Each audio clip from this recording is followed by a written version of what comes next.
Finally, a little bit of blood. Hello and welcome to Gearhead 704. I'm Matt, and today is pretty exciting because we are starting a new kind of series on my 88 FHP here. You can kind of see the car is in shambles a little bit, but last time, one of the last videos that did finish up the A-pillar repair, I did not give you guys a good look at it, so let me do that real quick. Yeah, you can see it now. We got really good lighting. So while these welds are not perfect, they are good enough for our needs. It's nice and solid. It's not gonna go anywhere. I am gonna autocross this car. I'm gonna go ahead and show you the other side as well. I did have a little bit that I had to finish up on this side, which I didn't do on camera last time, but it was very minor. I took care of it today. Yeah, I took care of this already today. There was a little hole right there, which I filled. And also, I had a little one down here, but A-pillars are both solid. So what does this mean? What does this mean, might you ask? Well, we're finally ready to start on replacing the cowl. That was one of the first things that we removed, and we also found that the A-pillars had problems as well underneath. That's where a lot of the rust was. So we had to get the A-pillars all set first, but those are good to go. So this is where you would pick up if you were also replacing a cowl. So if you wanna know completely how to replace a cowl correctly, this is the video series for you. I don't know how many videos it's gonna be, but we'll find out, right? It could just be 2 or 3, I hope so, but we're gonna cover in detail exactly how to do it. So the first thing we've gotta do here, guys, let me go ahead and show you. You see, when we took the old cowl out, we used a plasma cutter, and we've got some rips in the metal, places where the metal is not completely straight. You can see there's a rip there.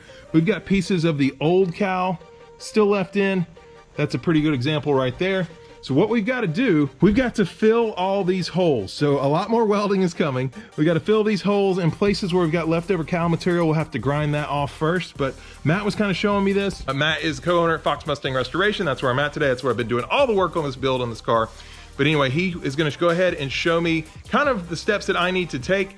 He already did that. I've got some footage of that. I'll put that in here real quick. Basically, all these little holes that we have to fill and weld here, you can see they're probably gonna blow up pretty quick. The metal's really thin there, right? So instead, we're gonna put this copper plating behind it. Should help. I still can't do really big welds. But anyway, Matt already showed me this, so let me cut to that footage. You can check that out, and then I'm gonna tell you the steps we're gonna do in today to go ahead and get this started. Like what I'm looking at right here, you can see this one right here. You see how the metal kind of dips down right here? Yep. I really prefer that not to be doing that. So you may need a combination. You can also see how the metal kind of, it does a little pop out right there. See how, like starting right here, it pops out. You kind of want to try to kind of fix that. I'm going to take this, I'm going to bend that up. See how I bent that curve up? A nice piece of little taper on it. And now kind of,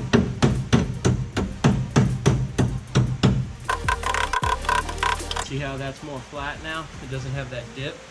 Yeah.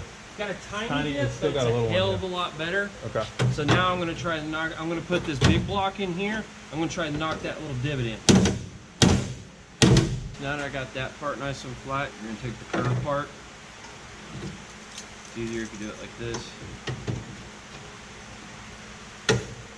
Okay, see how much flatter that is right there? Yeah. I'm gonna try to do it in one go. Hopefully it don't burn away. It burned away. Yeah, you can see it burned away a little bit. I'm gonna knock the voltage down a little bit, 1 notch. Oh yeah.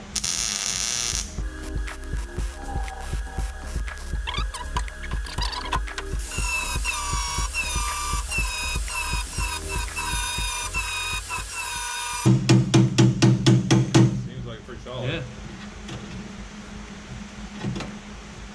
Yeah, dude. That's what we want to do across the board. You want to start at this hole and just work your way all the way around. Okay, so that's the basic plan. Where I'm gonna start out right here. Let me show you guys right on this side. I've got to fill these holes. I'm gonna go ahead, I'm gonna start right here and go all the way down. I think I've got 1, 2, 4 there. A few little ones here. I'm gonna skip these because these have to be ground down. It's leftover cowl material, like I was saying before. Then I got a little stitch weld here. So let me see if I can get this part done. I am gonna do a little bit of time lapse. You guys know I like time lapse on the channel, and the reason why is I want to basically have this for me to refer to as well to see what I did. It's pretty cool to be able to look back. But let me do that, catch up with you guys. We'll see how that looks. And again, the copper backing is gonna be huge here, so we don't have as many blowouts. It's cowl time. Let's go ahead and see how far we can get today on this. If I can get all these filled and kind of ready to go, then pretty much we got to sandblast one more time, but then we're ready to put the cowl down and start welding it back together. So we're close, guys, we're really close. Let me go ahead and jump on it.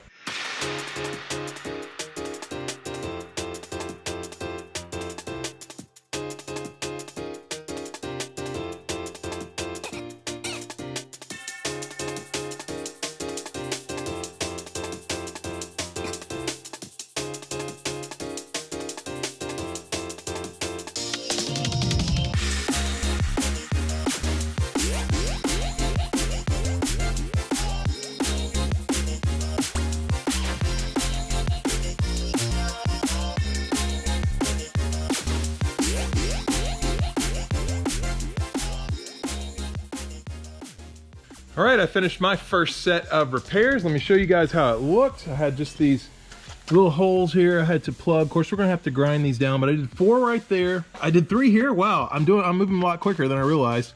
Again, just using this copper plating. You probably saw in the time lapse there, I kept moving that because that helps me with the blowouts. Had a lot of blowouts right there on that one. That's why there's so many little welds. And then right here, I had to get the seam. But the reason why we're doing this, obviously I skipped these because we got to get rid of that metal there. But the reason why I'm doing this, we're gonna fill this all up, and then we're gonna drill little holes here after we're done making the metal flat and smooth. Then we'll set the cowl down. We'll go up from underneath and weld into those holes, and that's how we'll seal the cowl to this. So I've got a lot more to do. Yeah, I've got to do all these holes that you see here, and I've got to get the metal flat straight. So what I think I'm gonna do is I might set you guys up probably in the car facing out. So I'm gonna set you guys facing this way, and you can hopefully see me take care of all this, because once this is done, then we can move on to the next step. So just a lot more time lapse, but if you're having to replace a cowl, this is probably one of the best ways to do it. Now, Matt said some people do like to cut out the entire sheet metal rather than what we're doing here, but that makes the metal a lot more thin, and you know, it might not be as stable as what we're doing. So that's why we're doing it this way. Yeah, but right now that's what I need to do. I keep moving in and out, guys, just because the lighting, it's kind of a weird spot where we're at because I have to use the welder there. The welder is very close here where we have to plug it in that. And so that's why I keep moving back and forth. But yeah, that's it. That's what we're doing. That's the process. So let's see how much I can get done. I got a lot of holes to fill.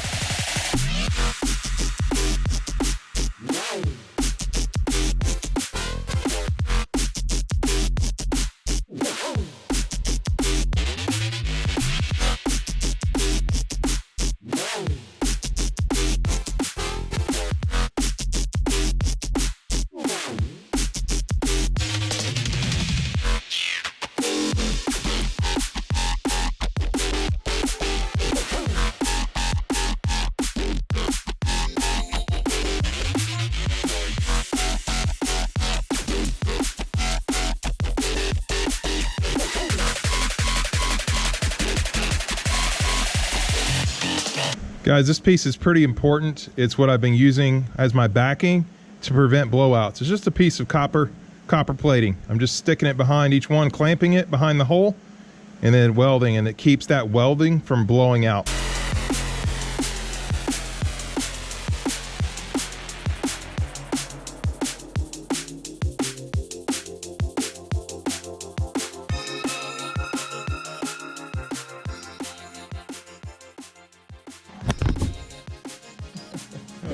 So I am about halfway done getting the prepping right here underneath the cowl, I guess the firewall area. You can see my welds basically from this side on. I've got them to about right there. So we moved the car around, obviously. It's a lot closer to the welder. The welder is plugged into the wall over there, so that's why we keep moving around the car so much and why the lighting's kind of crazy. So, but yeah, if I can get this done today, this is a huge step, and we're running late in the day. I got to keep plugging away, but yeah, that's why the car is in a different orientation. I'm going to give you guys a little bit different view of me finishing up these welds, but there's really not much to it. Just keep my copper plating behind it, keep plugging away. So here we go.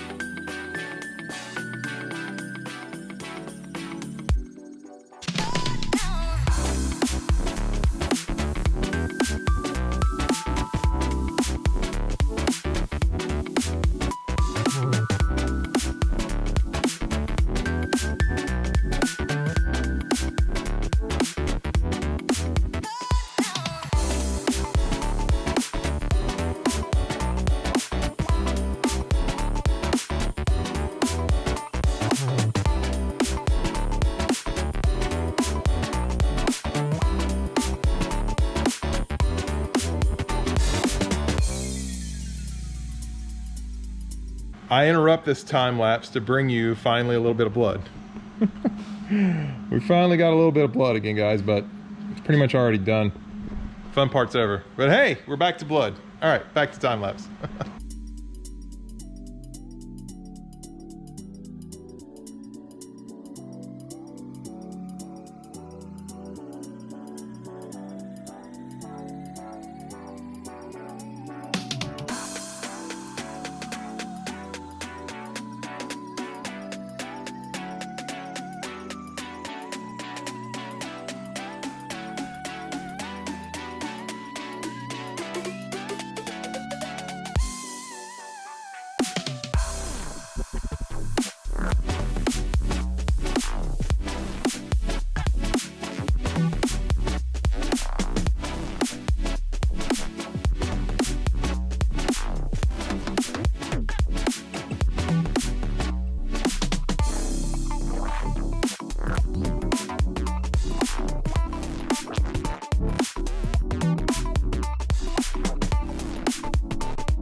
Okay guys, a very long day here. Hopefully not too long of a video, but I did finally finish going ahead and welding all these spots, or at least the ones that I could. Some of my welds were pretty good, some of them were not so good. But you can see, you know, I filled these holes, basically almost all of them going all the way over there. There's a few that we skipped. I'm basically gonna bring Matt in, tell you why we skipped it, but more importantly, I don't think I really explained why we were going ahead and welding these holes here before we do the cowl, because a lot of people might be thinking, well, just drop the cowl in and weld them together.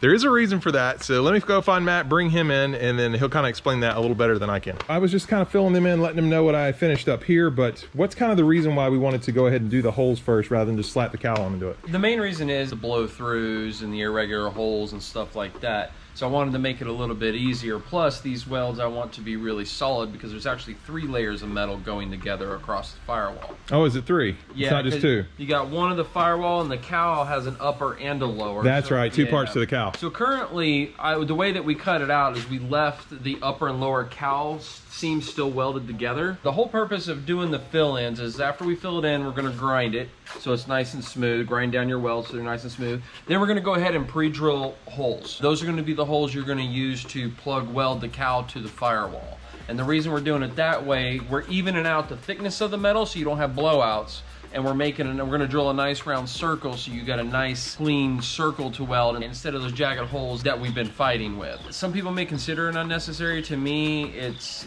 just ensuring that the job that we're gonna do is as good of a job as it could possibly be. Most importantly, we prepared some of the rips that the seam buster had put into the firewall. Yeah. A lot of those irregular holes that are a real pain to weld completely, those are all filled now, so we're gonna grind them. You're gonna be welding that firewall seam underneath the firewall because I don't want to separate the 2 seams to where the upper and lower cowl go together. That's still factory weld. So I'm gonna leave that, and this way we're just gonna weld the firewall to the cowl assembly. Otherwise, we would have to drill holes in all 3 layers. And tear the layers apart and just do the bottom layer. We'd weld on top the other way, and then we'd have to put the other layer back down, right? That's one way to go. And also, I wouldn't want to try to weld all 3 together at the same time because the chances are we're not going to get all 3 solidly welded together. Okay. Yeah, so what he's saying is we've got good welds there on the existing cowl. So why rip that apart?